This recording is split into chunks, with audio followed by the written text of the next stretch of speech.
Hello class, welcome back बच्चों। लो प्यारे बच्चों, स्टार्ट कर रहे हैं नया लेक्चर। बेटा लास्ट लेक्चर में 87 तक आपको करने को कहा था वो प्रॉब्लम, ठीक है ना।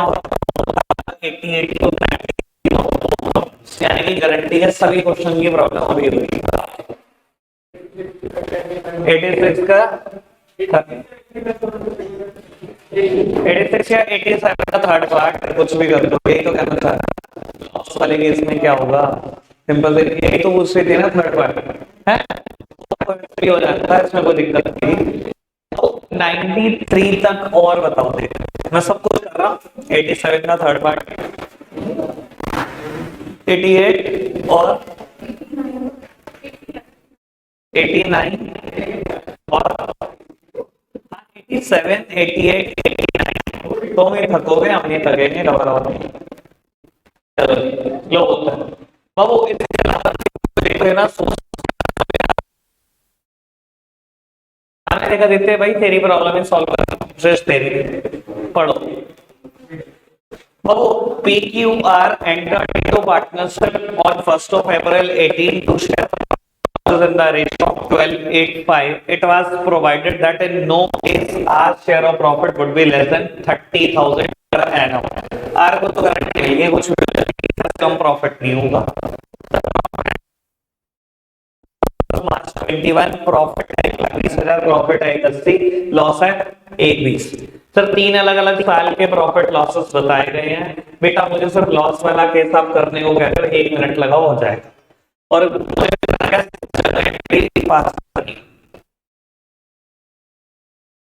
बताओ, जब ये लॉस हुआ होगा 1,20,000 का, सबसे पहले बेटा पार्टनर्स में बटा होगा 12:8:5, यानी कि बेटा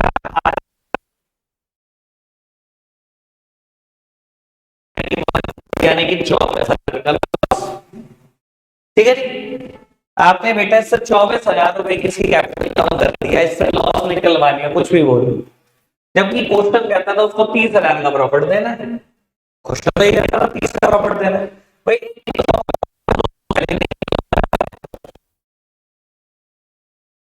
प्रॉफिट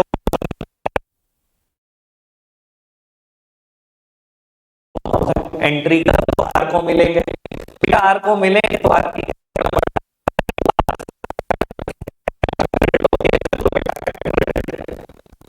देगा कौन बेटा, बेटा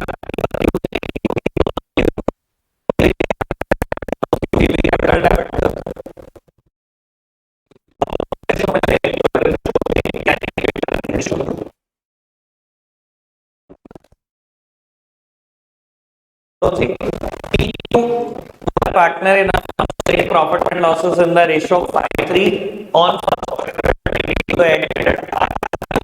1/8 share in the profit.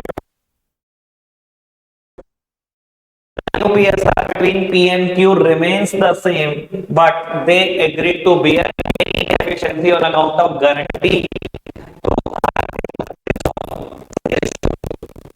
बेटा इन्होंने बोला कि आपके एडमिशन के बाद इनकी रेशो सेम रहेगी, पर अगर कोई गारंटेड अमाउंट में डेफिशिएंसी हुई वो ये 3:2 रहेगी।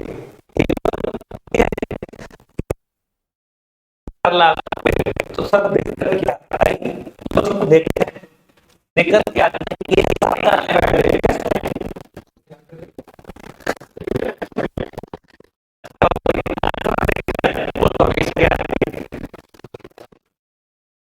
Bye profit and loss account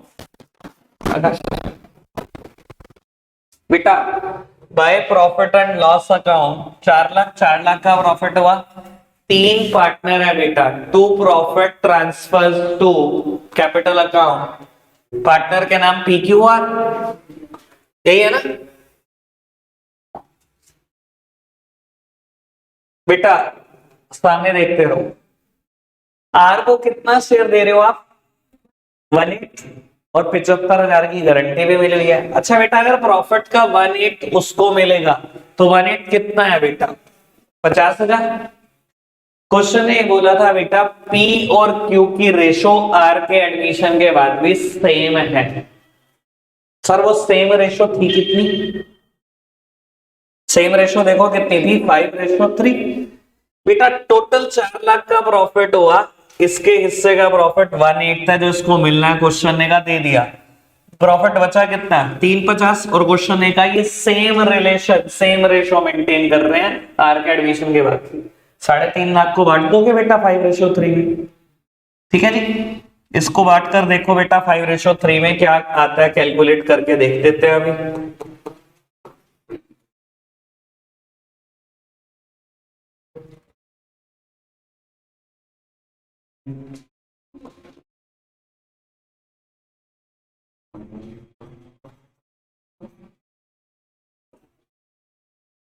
यानी कि बेटा पी के हिस्से का प्रॉफिट आया होगा 218,750, और बेटा इसके हिस्से का प्रॉफिट आया होगा 131,250, ठीक है। तो इसको गारंटी मिली हुई है कि तुझे 75,000 रुपए मिलेंगे, मिल रहे हैं क्या, नहीं, कितने कम है बेटा 25, कौन देगा 3:2 में देंगे, ठीक है जी। बेटा अगर 25,000 को 3:2 में देंगे तो 15 ये देगा बेटा, 10 ये देगा, 3:2 तो ये ऐसे ही बैठा, तो बेटा 15 इसको P से मिले और बेटा 10 इसको Q से मिले, कर देना माइनस, ये आएगा 121,250 और ये आएगा बेटा 2,03,750 और ये बेटा 75।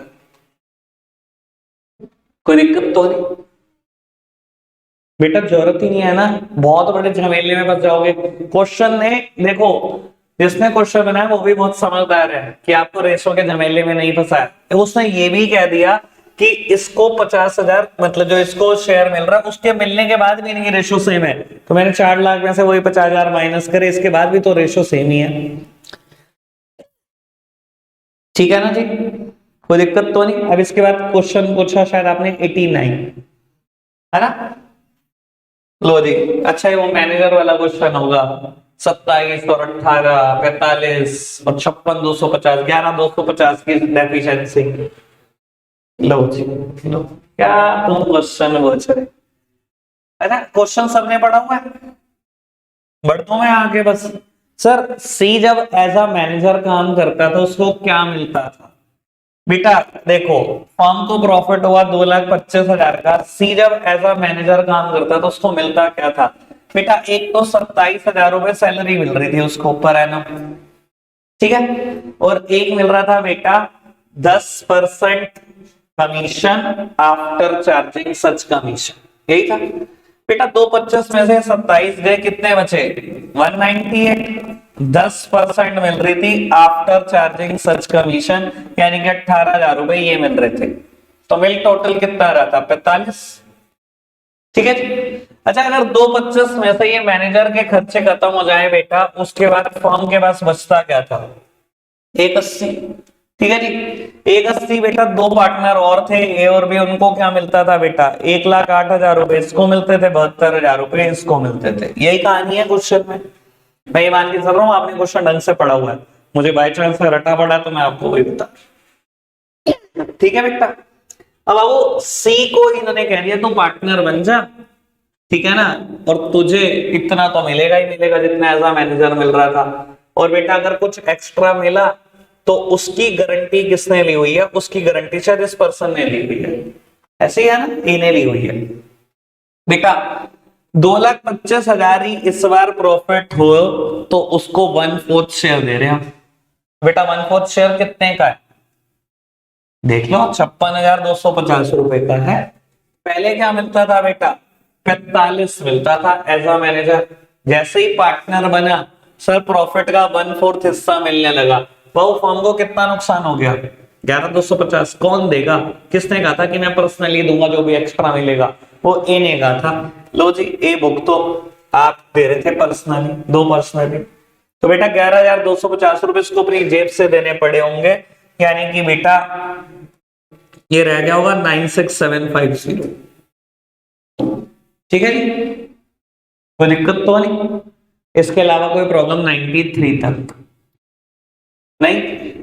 तो अगर नहीं है प्रॉब्लम तो मैं एक 94 क्वेश्चन कर रहा हूं, इससे मैं एक एग्जाम आइडिया का क्वेश्चन भी बताने की कोशिश करूंगा जो 1 मार्क में है एग्जाम आइडिया में, सर देखो जो प्रॉब्लम पूछ रहे हो उनके साथ में साथ साथ आप पूछते रहो, मैं पक्का आपकी हेल्प करूंगा।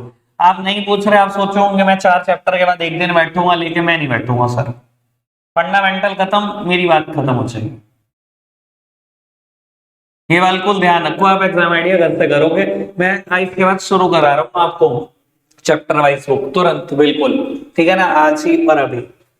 वो कर रहे हैं श्री गणेश फिलहाल, तो चलो एक क्वेश्चन का 94 पढ़ना उत्तर इस क्वेश्चन को आराम से। बेटा ये क्वेश्चन ना 1 मार्क्स में बन के आया हुआ है, बड़ा तगड़ा क्वेश्चन एग्जाम आइडिया में, इसलिए पढ़ना ठीक से। बाबू कहता है 3 chartered accountant Abhijit, Baljit, Charanjit form a partnership, profits being shared in the ratio of 3:1 subject to following. Charanjit share of profit guaranteed to be not less than 15,000 per annum. बेटा कहता है चरणजीत को गारंटी मिली हुई है, तीसरा पार्टनर है, इसका शेयर 1/6 था कि तुझे कम से कम 15,000 मिलेंगे। Baljeet gives a guarantee to the effect that gross fee earned by him for the firm shall be equal to his average gross fee for the preceding 5 years when he was carrying on profession alone, which on an average work out to be 25,000। सुन लो बेटा क्या बात कहता है बलजीत ने ना एक guarantee दी हुई है फर्म को कि जो वो ग्रॉस फी कमाता था ना पिछले 5 सालों का, जो एवरेज वो कमाता था जब वो अकेला काम करता था, वो 25,000 कमाता था फर्म, मेरी वजह से तुझे 25,000 का तो प्रॉफिट पक्का होगा, ठीक है ना। कहता किसी टाइम पर बलजीत अकेले सीए की तरह काम करता था, यानी कि सोल प्रोप्राइटरशिप फर्म में काम करता था, और पिछले 5 साल में उसने एवरेज हर साल 25,000 रुपए कमाए। दूसरे पार्टनरशिप फर्म को वही गारंटी दे दी कि मेरे आने से तुम्हें कम से कम 25,000 रुपए तो होएगा ही होएगा कमाई, ठीक है। आगे बढ़ो, कहता था profit for the first year of the partnership is 75,000 and the gross fee earned by the Baljit for the firm is 16,000। Baljit ने क्या कहा था, नहीं वैसे फर्म कितना कमाएगी 25,000, लेकिन उसने क्या कहा क्वेश्चन में, the gross fee earned by the Baljit for the firm is 16,000। क्या वो 25 कमा पाया, कितने कमा पाया 16, 9,000 रुपए कम कमा पाया। बेटा ये 16 किसमें शामिल है, इस 75 में शामिल है, इसको अलग से ऐड करने की कोशिश मत करना। फर्म ने टोटल कितना प्रॉफिट कमाया 75,000, कहता उसमें से बलजीत ने फर्म के लिए क्या कमाया 16,000। 75 में सब कुछ है, पर बलजीत ने कितने कहा था फर्म कितने कमाएंगी 25, तो बेटा 9 तो आप फर्म को और दो, आपने गारंटी दी थी फर्म को, तो 9 तो और दो। सबसे काम का क्वेश्चन है, मैं आपको बता रहा हूं, इसमें 2-3 गारंटी की बात है, ठीक है जी। लो बेटा क्वेश्चन नंबर 94, बाबू सबसे पहले प्रॉफिट को ब्रॉट डाउन करो by P and L account 75,000। अब बेटा सुनो, बलजीत ने गारंटी दी हुई थी फर्म मेरी वजह से आपको हर साल 25,000 रुपए की कमाई, जो मैं अकेले भी कमा रहा था पिछले 5 साल में। लेकिन क्वेश्चन है कि आखिरी में बलजीत की वजह से फर्म ने सिर्फ 16,000 कमाए, तो 9,000 तो बलजीत को देने ही पड़ेंगे, तो बलजीत से लो पैसे। बाबू जब लेंगे बलजीत से पैसे तो उसकी कैपिटल को कम कर देंगे, ठीक है जी, पर फर्म को वो प्रॉफिट देंगे, प्रॉफिट हमेशा क्रेडिट होते हैं बेटा, कर दो बेटा क्रेडिट, ठीक है जी, ठीक है जी। जर्नल एंट्री यही तो होगी, फर्म को प्रॉफिट मिल जाएगा, जैसे नेट प्रॉफिट मिल रहा है वैसे ही बेटा ये भी प्रॉफिट मिल जाएगा, और बेटा बलजीत की कैपिटल कम हो जाएगी। कैपिटल हमेशा क्रेडिट होती है, कम कैसे कर सकते हैं, डेबिट करके। तो बेटा P&L appropriation account is on a credit side, posting should be done on a credit side। बेटा सामने वाली साइड का नाम लिख दिया आपने, बाय बलजीत कैपिटल, इसने 9,000 रुपए फर्म को और देती है, क्योंकि इसकी वजह से 16 ही कमाया, जबकि इसने गारंटी दी थी 25 कमाया।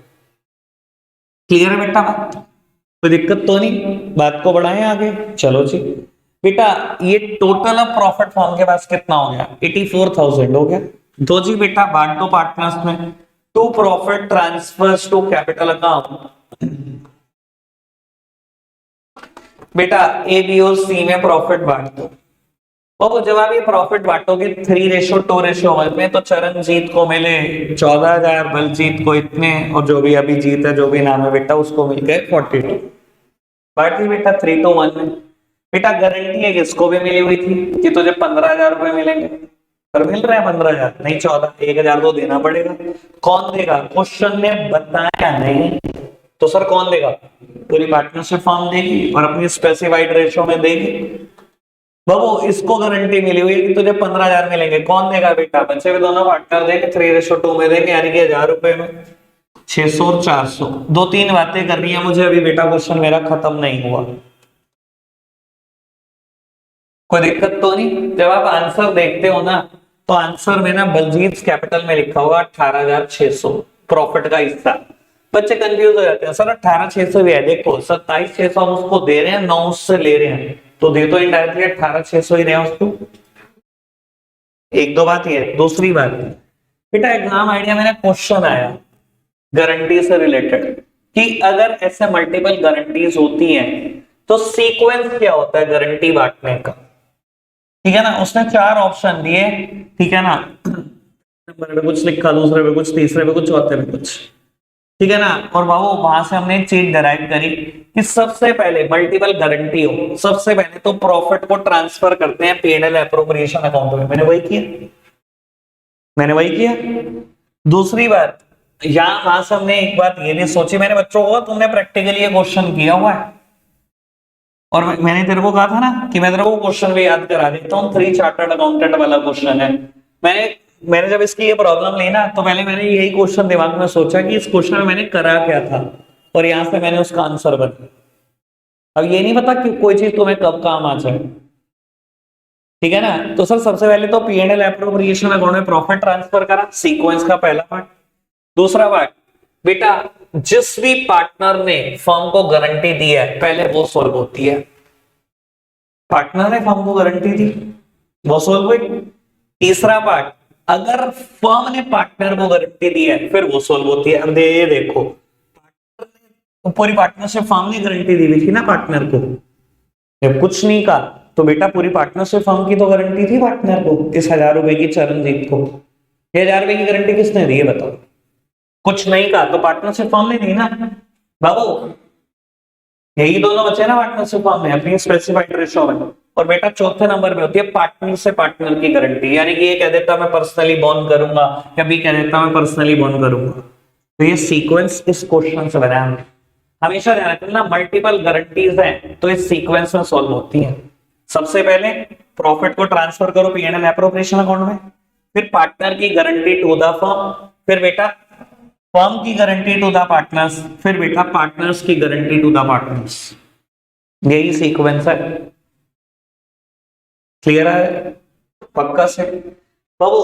अब हम स्टार्ट कर रहे हैं चैप्टर वाइज बुक, ठीक है ना जी बाबू? अरिहंत पब्लिकेशन की बुक है। पिछले 13 साल के पेपर हम सॉल्व करने जा रहे हैं। सर बड़ी सिंपल सी एक बात है बेटा, मैं अभी बिजनेस स्टडीज के बैच में ये बात बोलकर रखा हूं बेटा, इस बुक को करना मतलब तैयार रहना 80% आपके क्वेश्चन करे कराए आएंगे, 80%, ठीक है ना? और अगर एवरेज पेपर हुआ या बिलो एवरेज तो मैं ऐसा भी बोल सकता हूं कि लगभग 100%। अगर पेपर किसी सिचुएशन में हार्ड गया तो 20% समझ लेना क्वेश्चन इधर उधर से आएगा। मतलब 13 साल के पेपर करना मजाक बात नहीं। और इस बुक की स्पेशलिटी ये है बेटा कि 13 साल के पिछले 13 सालों में सीबीएसई ने जितने पेपर दिए हैं इन्होंने सब छापे हैं, पर चैप्टर वाइज करके। ये पहले चैप्टर के क्वेश्चन है, ये दूसरे चैप्टर के, तुम्हारे लिए बहुत आसान है। पहला चैप्टर प्रिपेयर करो, पिछले 13 साल के क्वेश्चन करो। इसके अलावा सीबीएसई के सैंपल क्वेश्चन पेपर भी इसमें है कई सालों के। तो बुक को कर लेना मतलब अपने आप में सब कुछ कर लेना। पर मैं फिर भी कहूंगा एग्जाम आइडिया घर पे चलती रहेगी, बुक में यहाँ पर हर क्वेश्चन कराऊंगा, एक एक क्वेश्चन कराऊंगा। ठीक है बच्चों? ठीक है, जैसा कि प्रॉमिस थी, मैंने पहले ही कहा था कि मैं कराऊंगा, तो मैं बेटा अभी स्क्रीन पर डिस्प्ले कर रहा हूं। लेकिन अभी आपने क्या करना है, ऐसे नहीं बैठना। मिडिल पेपर निकालो, पेन निकालो और बेटा वैसे बैठेंगे जैसे टेस्ट में बैठते हैं। 13 क्वेश्चन के आंसर आपने लिखने हैं आज। हम 13 क्वेश्चन सॉल्व करा रहे हैं और मैं आपको बता देता हूं ये 13 क्वेश्चन बेटा शुरू के 2 कंसेप्ट से हो रहे हैं। इधर देखो, शुरू के 2 कंसेप्ट याद है आपको? 2 के भी 3 समझ लो। पहला कंसेप्ट याद है आपको? थ्योरेटिकली पार्टनरशिप डीड पे था, P&L एप्रोप्रिएशन पे था, ठीक है ना? और वो सम अदर पॉइंट याद है ना बाबू? ये चर्चा शुरू के 3 कंसेप्ट पर है। मिडिल पेपर निकालो, पेन निकालो, नाम लिखो। तो वो हर क्वेश्चन को सॉल्व करने के लिए आपको 30 से 40 सेकंड के बीच का टाइम मिलेगा, ठीक है ना। 13 क्वेश्चन है, ठीक है, आराम से हो जाने चाहिए बेटा 9 मिनट के अंदर अंदर, ठीक है जी। और उसके बाद आंसर डिस्कस करेंगे आपसे सारे के सारे, ठीक है ना। उम्मीद करना कि कम से कम 11 ठीक हो तो मुझे अच्छा लगेगा, ठीक है। चलो जी, पुत्र पढ़ना आपने शुरू करना है। तो वो एक बार पहले असर्शन रीजनिंग के ऑप्शन देख लो आप, ठीक है ना, जो हमेशा होते हैं वही ऑप्शन है, इस बार नीचे कोई आंसर नहीं है, ठीक है ना। ये हो गया भाई, बिजनेस स्टडीज में बहुत हो गया। बाबू, assertion is true, reason is true and reason is the correct explanation of assertion। ज्यादातर assertion रीजनिंग में यही चार ऑप्शन होते हैं। assertion is true, reason is true but reason is not the correct explanation of assertion। assertion is true, reason is false, assertion is false, reason is true, ठीक है ना जी। मैंने बिजनेस स्टडीज में इसका बेटा एक ब्रह्मास्त्र भी आपको देने की कोशिश की थी, दोबारा बता दूंगा एक बार अभी, ठीक है ना, अकाउंट्स के बैच में। फिलहाल इसको सॉल्व करो खुद से। बाबू 30 सेकंड आपके अब शुरू हो रहे हैं। मुझे नहीं पता, आंसर लिखो, जो है सब कुछ यही है, आंसर के टाइम पे करेंगे डिस्कस। हाँ हाँ, ऑप्शन दिखा देता हूँ, ले मैं ऑप्शन देखो भाई, ये यार ये कुछ है, ले भाई,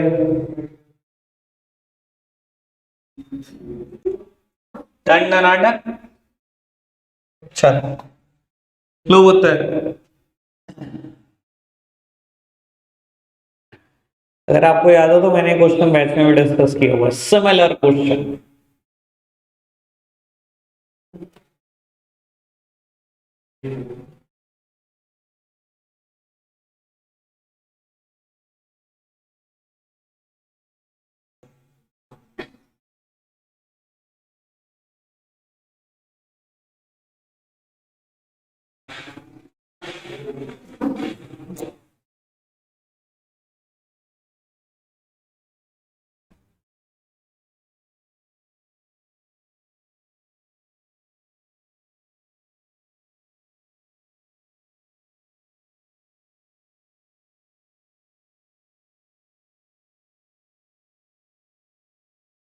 चलो पढ़ जाए आगे।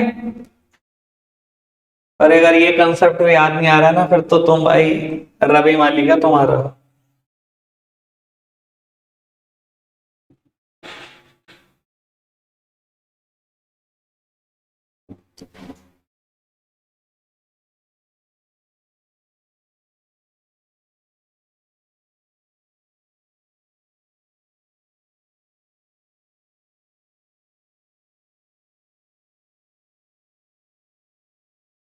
भाई आंसर लिखो।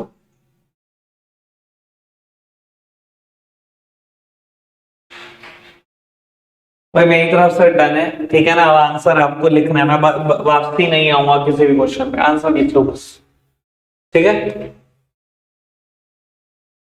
लो जी फटाफट से, 1 मिनट का क्वेश्चन है।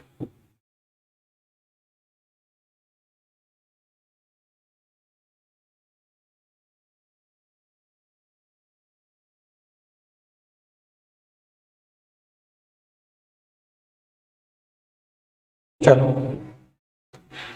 लो उत्तर। 13 का क्वेश्चन कर रहे हैं, यहाँ ऑप्शन खत्म हो गए पर है वो 1 मार्कर सी, तो पता लगता है लेवल क्या है सीबीएसई के सभी क्वेश्चंस का, तगड़े।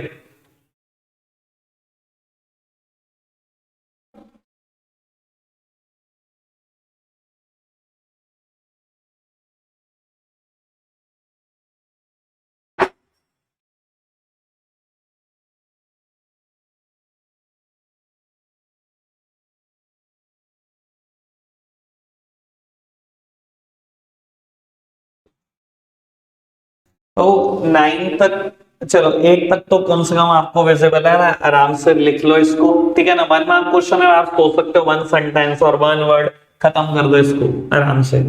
1 सेंटेंस में और 1 वर्ड में सब लिखो आंसर फटाफट से।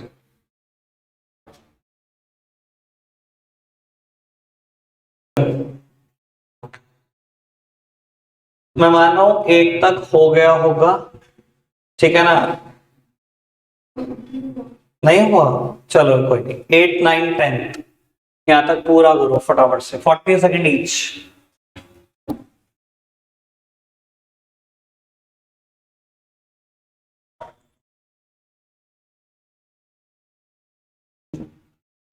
लोग उत्तर आराम से सॉल्व कर, 10 तक जाना है ना, चलो 10 करते रहना, कोई नहीं, मैंने 11 डिस्प्ले कर दिया। यहाँ पर पूछा हुआ क्वेश्चन, इसके entitled for a salary give reason, ठीक है जी, यही है उस खत्म। 11th ये रहा, 10th और 11th कर लो।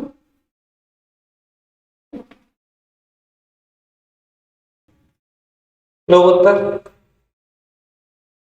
वो 12 और 13, एक बार 12 भी हो पाएगा, 13 क्वेश्चन है, टोटल 4 पॉइंट्स हैं और ये 4 मार्क का क्वेश्चन है, और लगभग बुक जैसा क्वेश्चन है, बुक में भी ऐसा है क्वेश्चन हमने किया हो।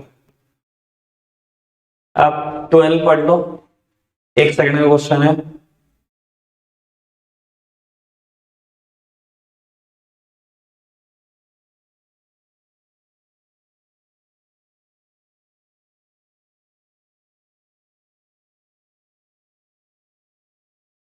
ठीक है, और ओके, चलो 13 तो है, 4 पॉइंट है।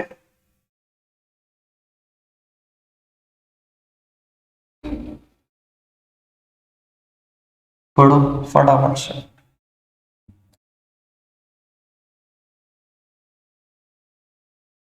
ले रहे हैं, अरे ये तो बहुत बढ़िया था। चलो, वो ज्यादातर क्वेश्चन एक ही बात पे थे कि पार्टनरशिप डीड नहीं है, और बेटा प्रोविजन 6 तो याद रखने लायक प्रोविजन थे। अच्छा, अगर 13th की बात करो, एक बार फटाफट से करते हैं बेटा 13th की बात, ठीक है ना। Ajay wanted interest on capital to be provided 8% per annum, but Vinod and Chandra did not agree. कौन ठीक बोल रहा है, अजय या विनोद और चंद्रा? बेटा अजय का क्लेम वैलिड नहीं है, अगर पार्टनरशिप डीड नहीं है तो इंटरेस्ट ऑन कैपिटल कोई नहीं देगा। विनोद और चंद्रा बिल्कुल ठीक बोल रहे हैं। आगे बढ़ो बात को। Chandra wanted that interest on loan be paid to him at the rate 10% per annum, और अजय और विनोद चाहते हैं 5% मिले। सर कितना मिलेगा? 6% पर एनम। तीनों ही गलत है बाबू। अजय और विनोद कह रहे हैं कि प्रॉफिट को बांटो कैपिटल के रेशियो में, और चंद्रा एग्री नहीं कर रहा। चंद्रा ठीक बोल रहा है, ऐसे केसेस में प्रॉफिट हो या लॉसेस इक्वली बढ़ते हैं। अच्छा, ये फ्री के अगर तुम 4 नंबर लूट नहीं पाए ना, तो बेटा बाबू 2 मिनट का मौन व्रत तो तुम्हारे लिए बनता है, ठीक है ना। Vinod being the working partner demanded a lump sum payment of 40,000 and remuneration, कुछ नहीं मिलेगी रेम्यूनरेशन, भूल जाओ, ठीक है। 13 फटाफट मैच करते हैं। सर रेम्यूनरेशन कुछ नहीं मिलेगी, ठीक है। 12 क्वेश्चन का आंसर भी सेम है, ठीक है जी। 11 सैलरी में कुछ नहीं मिलेगी बेटा, सेम है। रेम्यूनरेशन हो, सैलरी हो, कमीशन हो, सब एक ही बात है। आगे बढ़ो। Sheet the provision of Indian partnership act 1932 regarding interest on partners capital और इंटरेस्ट ऑन पार्टनर लोन, जहां कोई पार्टनरशिप डीड ना हो। इंटरेस्ट ऑन पार्टनर मिलेगा नहीं पार्टनर को कैपिटल पे, और बेटा इंटरेस्ट ऑन पार्टनर लोन 6% पर है। चलो जी, मैक्सिमम नंबर ऑफ पार्टनर 50 होते हैं किसी भी पार्टनरशिप फर्म में, अगर आप 11वीं पास हो तो। नहीं हो तो पता नहीं, 50 होते हैं। कितनों के सभी ठीक है अभी तक? सभी ठीक है? तेरे आदित्य कौन सा? बेटे 2-4 ही गए, इसका मतलब partnership firm as a separate legal entity. नहीं बेटा, सेपरेट लीगल एंटिटी नहीं होती। पार्टनर हो या पार्टनरशिप फर्म एक ही बात है। अनलिमिटेड लाइबिलिटी जहां कहीं भी होती है, ध्यान रखना, ये बात मैंने 11th में बताई हुई है जो पढ़ते थे। जहां कहीं बेटा अनलिमिटेड लाइबिलिटी होती है, वहां कहीं भी सेपरेट लीगल एंटिटी नहीं होती। देखो सोल राइटरशिप याद करो, no separate legal entity unlimited liability. Company याद करो, separate legal entity limited liability. ये दोनों लिंक्ड है। जहां कहीं अनलिमिटेड लाइबिलिटी है, वहां सेपरेट लीगल एंटिटी तो हो ही नहीं सकती, तभी तो अनलिमिटेड है। सही है, वो तेरों का गलत है, सबका किसी का सही है ये वही सब्जेक्ट है 11th में जिसको आप बोलते थे सेल्फ एक्सप्लेनेटरी सब्जेक्ट, जिसके लिए भ्रम फैलाया जाता है। सेल्फ एक्सप्लेन बिजनेस स्टडी ये कौन पढ़ते हैं? तो सेल्फ एक्सप्लेनेटरी पता कुछ होता नहीं तो यहाँ आके भी। बाबू पार्टनरशिप में तो कुछ भी मुद्दा आ सकता है। हमने थ्योरेटिकली पढ़ा ही कहा है इसको चैप्टर को। चलो बाबू 7th वन, मुझे बताओ क्या ये बिजनेस कर रहे हैं पार्टनरशिप में या नहीं कर रहे हैं? क्या नहीं बेटा, नहीं कर रहे।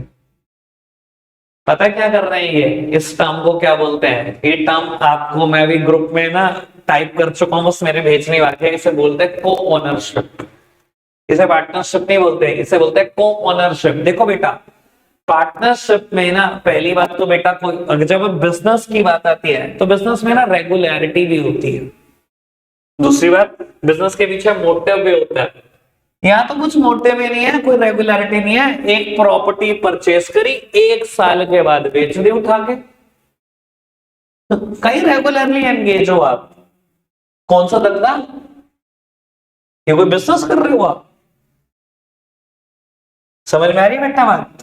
हाँ पुत्र, हाँ वही वही वही 11 पास, वही बात है ये। दूसरी बात बेटा, अभी मैंने एक स्टेटमेंट टाइप की हुई है, अगर आप ग्रुप में भेज दूंगा तो उससे और बड़ी क्लैरिटी हो जाएगी आपको। ठीक है, ये पार्टनरशिप नहीं है। पार्टनरशिप में बेटा जनरली कोई ना कोई ऑब्जेक्टिव होता है पार्टनरशिप को करने का, या कोई ऑब्जेक्टिव नहीं है आपका। चलो आगे बढ़ो। ये किसने क्या लिखा है ये बताओ। अच्छा, ये बहुत प्यारी बात है। A new partner acquired two main rights in the partnership firm which he joins. State one of these rights. बेटा जैसे ही कोई नया पार्टनरशिप फर्म को ज्वाइन करता है उसको 2 राइट मिलते हैं। एक तो बेटा राइट इन एसेट्स, एक बेटा share of profit and losses. 2 मिलता है, कोई एक लिखना था। दोनों में से जिसने एक भी लिखा है तो ठीक है। राइट मिलता है एसेट्स में या बेटा फ्यूचर प्रॉफिट एंड लॉसेस में। लिखा से तो वो राइट है लिमिटेड लाइबिलिटी या लाइबिलिटी है? राइट है वो, राइट नहीं हो सकता वो उत्तर। चलो अब वो 5th का आंसर क्या लिखा, फटाफट से आंसर दो। बी, हाँ आंसर इज डी। डी लिखा तो ठीक लिखा है। 4th answer is D. D registrar of company के पास रजिस्टर्ड कराओगे पार्टनरशिप फॉर्म को। अरे पहले पढ़ तो लो भाई, पार्टनरशिप डीड किसके पास रजिस्टर्ड होती है? सेकंड ऑप्शन ये है। यानी कि आंसर कंफ्यूजन बी और डी में होती तो मैं फिर भी सुन लूं, ठीक है ना सर? देखो मैं आपको बता देता हूं, ज्यादातर बच्चों ने बी लिखा होगा पर आंसर इज डी। क्यों बेटा? देखो, partnership deed should be properly drafted and prepared as per the provision of. Sir partnership deed कैसे लिखी जाए, ये बात ड्राफ्ट कैसे की जाए, ये इंडियन पार्टनरशिप एक्ट नहीं बताता, ये स्टैम्प एक्ट बताता है। स्टैम्प पेपर पे लिखी जाती है, स्टैम्प पेपर बताता है कैसे लिखना है किस चीज को। ड्राफ्ट का फॉर्मेट नहीं है वहां पर पार्टनरशिप डीड में। वो तो ये बता सकता है कि ये प्रोविजन लिखने चाहिए, तो ये नहीं बता सकता कि इसको ड्राफ्ट कैसे करना चाहिए। ड्राफ्टिंग तो वही बताएगा stamp act. Answer is D. तभी मैंने कहा था बेटा ऐसे क्वेश्चन थे कि 11 ही कर लेना ठीक, वरना मैं 13 ना बोलता। आपको सोचो, answer is C. Answer is C. Oh answer is D first का। भाई मेरे हिसाब से आंसर डी होना चाहिए। सीबीएसई सैंपल पेपर के हिसाब से ए है। भाई इन्होंने 6 महीने का लिया ही नहीं इंटरेस्ट, इन्होंने तो 50,000 मल्टीप्लाइड में 6% सीधा 3,000 लिख दिया। बेटा उसने ये भी कहा था कि लास्ट 6 मंथ में ही दिया था उसने, तो 1500 आना चाहिए था ना। अगर ये गलत हो गया असर्शन तो आंसर इज डी। तो आंसर मेरे हिसाब से डी है बेटा। इस बार यहाँ पर सीबीएसई सैंपल क्वेश्चन पेपर का आंसर भी गलत है। ठीक है जी, मैंने सभी डिस्कस कर दिए हैं। मुझे बताओ 11 है किसी के? 11 11 11 11 5 6 के है। ठीक है जी बाबू, अब ये एक टॉपिक हुआ, ध्यान रखना। और आपको लेवल पता लग गया होगा। पिछले 13 साल के पेपर हैं, जान निकाल देनी है इनकी सभी की। और समझ लेना, मैं एक बार कराऊंगा, 2 बार आपको घर से करने, तो कुछ होगा। आज के लिए इतना ही रखते हैं प्यारे बच्चों, बाय बाय।